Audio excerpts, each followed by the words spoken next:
Welcome back to Supersonic P7R. Friends, my name is Prasant Kumar Gupta and you are watching Coding Math with Python. Now that we have learned some of the basic concepts, we can combine them with Python's conditional and looping statement to make some programs that are a little more advanced and useful. So the first one will be calculating the factors of an integer.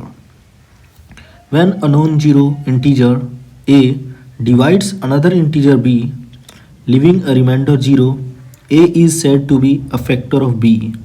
As an example, 2 is a factor of all even integers. We can write a function such as the one below to find whether a non-zero integer a is a factor of another integer b. Now we will write the code. Define is factor a b. If b%a is equal to 0, return true, else return false. Here we are using percentage operator to find the remainder. As we have already discussed in the previous video, that percentage operator is used for calculating the remainder. If you ever find yourself asking a question like, is 4 a factor of 1024? You can use the is factor function. So is factor 4 1024 gives true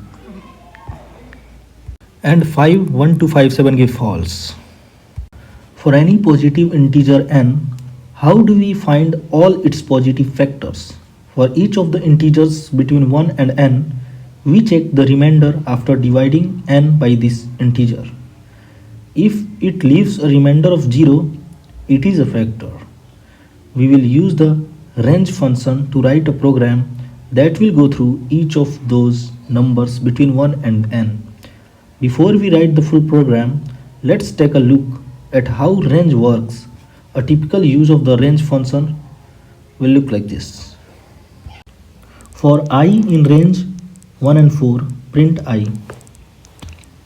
Here we set up a for loop and give the range function 2 arguments.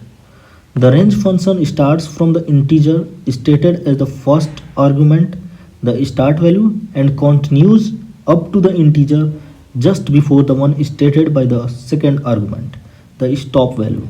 In this case, we told Python to print out the numbers in that range, beginning with 1 and stopping at 4.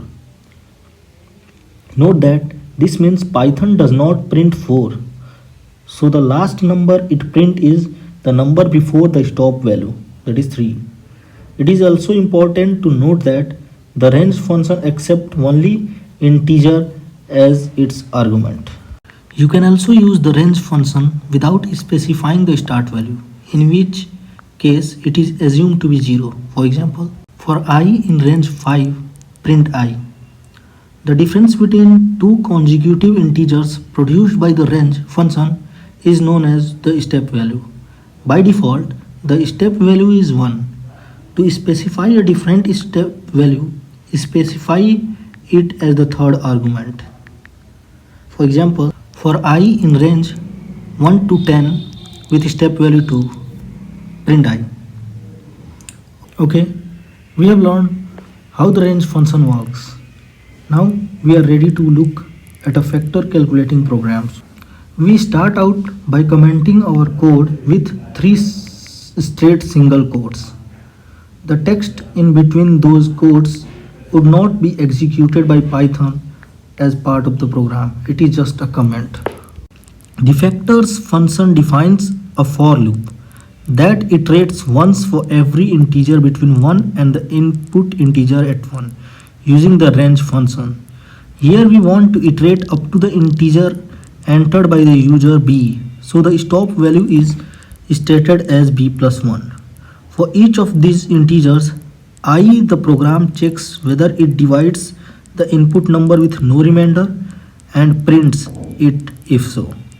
When you run this program, by selecting run module, it asks you to input a number. If your number is a positive integer, its factor are printed. For example, If you enter a non-integer or a negative integer as an input, the program prints an error.